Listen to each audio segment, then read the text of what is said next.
قرآن کې الله دا ادب ذکر کړی دی د غسل او خرڅول مبارکي هغه دا چې الله تعالی فرمایي د جمعې د مانځه لپاره اذان وشي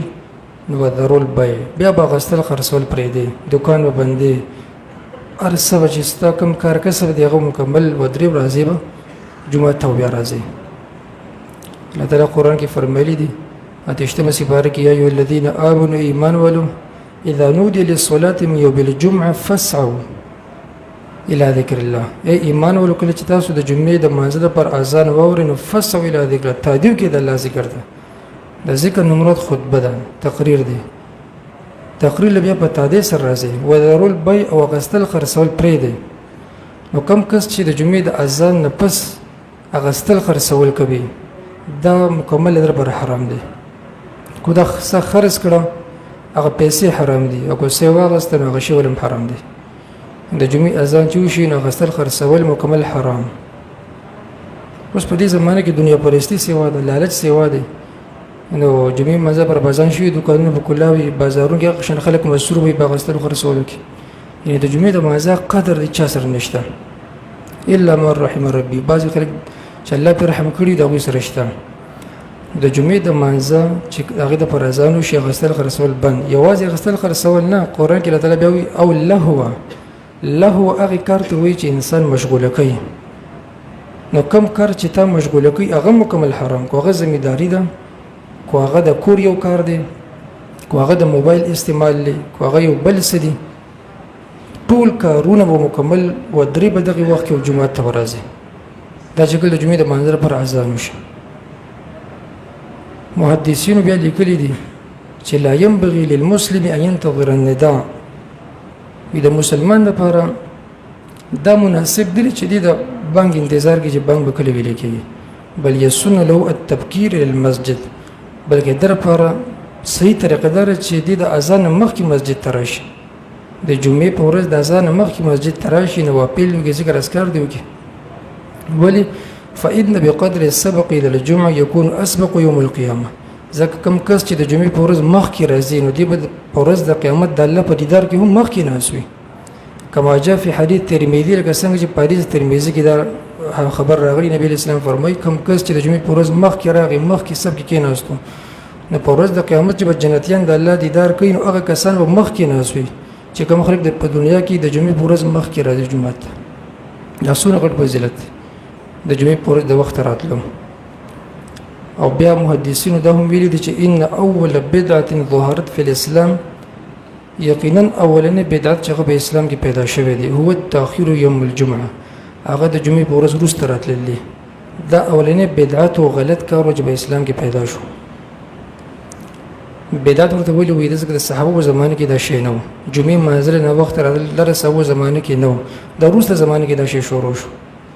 صحابه زمانه کې ټول صحابه د بانګ نه مخکې راتله وكثير من الناس يحضرون الجمعة بعد أن تفوتهم الخطبة أو دير كسان نجوبين منزل رازي وخطبتي شوي أو بعض أجزاء الصلاة بعض نبقي ركات شوي وهذا قلة مبالاة بالدين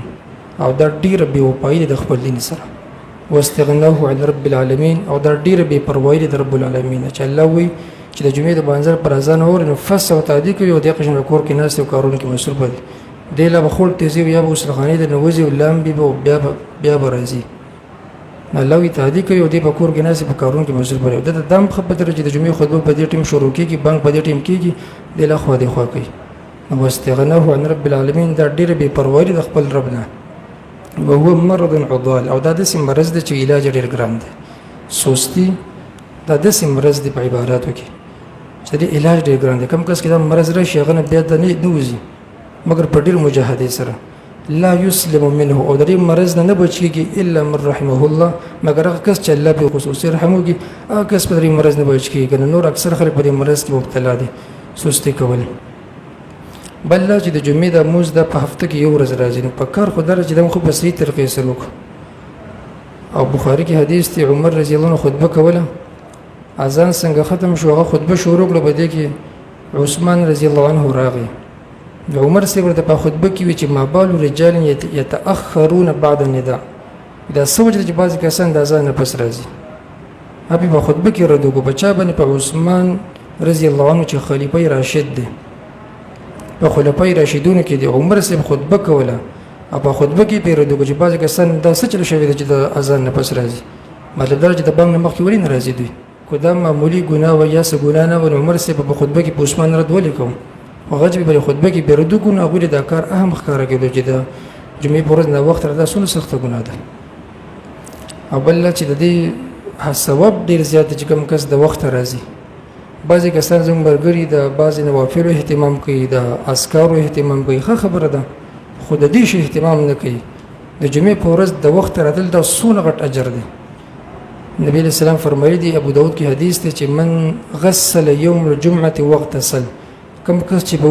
ورځ د جمعې باندې غسل وکړي خزان پاک کی وبتکر او بیا خد د وخت راشي د وخت راشي د اذان نه مخکې ومشى ولم يركب او پیاده راشي پس ولې باندې رانشي ودنا من الامام او امام ته نږدې کېنی دا به کوم شر کوم کس د امام نه لري نه سو ګره دغه د پرم د ثواب نشته امام ته به نږدې کېنی چې امام ته نږدې کېناستې نو دا دلیل ستاسو خبرو سره شوق دی د الله رسول الله خبري حدیث سره شوق دی چې کله لري لري ناس نه بیا دغه خبر نه ده بیا به دې پزید نه محروم کېږي ودنا من الامام او بیا نبی رسول الله فرمایي فاستمع ولم يلغو چې دې د خطبه خبر توجه سره بوري ولم يلغو لغو کارونه کې لغو کار مطلب سره چې لوبي کول خو سره لاسون سره اخو دې خو کتل شاته کتل خلکو ته کتل لغو کارونه کې نبی علیہ السلام فرمایي کان له بكل خطوه عمل السنه اجر صيامها وقيامها و د انسان ته بل تعالی په هر یو قدم باندې د یو کال د نفلي رجوع او د یو کال تهجد ثواب ورکړي او یو قدم او د یو کال د نفلي رجوع او د یو کال تهجد کو تا 50 قدم مسجد ته غستې د 50 کالو د نفلي رجوع ثواب ورته ملاو شو او د 50 کالو د تهجد ثواب ورته ملاو شو دا عمل په هفته کې یو ورځ راځي یو پیر راځي دا عمل او د ډېر مسلمانانو دا سیده پادېږي د محروم کېږي دغه د سونو غټ اجر دغه د ځان محروم کوي ابو داود کې د حدیث په استاد صحیح نه پدې وجه باندې د الله درې خبر قدر پون باندې فرض دی لازم دی الله وی چې د جمعې د منځ پر اذان ووري بس ار صبر دی غستل خرڅ پرې دی راځي مسجد ته نو دا یو اهم ادب دی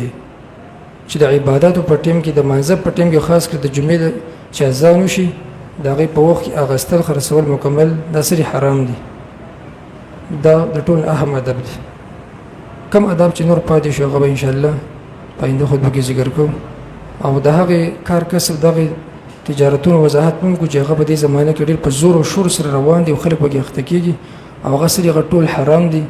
یا تعلق د سود سره دی او یا د جواره سره تعلق دی دغه وضاحت ان شاء الله کو الله سبحانه وتعالى خبر ده ما توفیق راکړي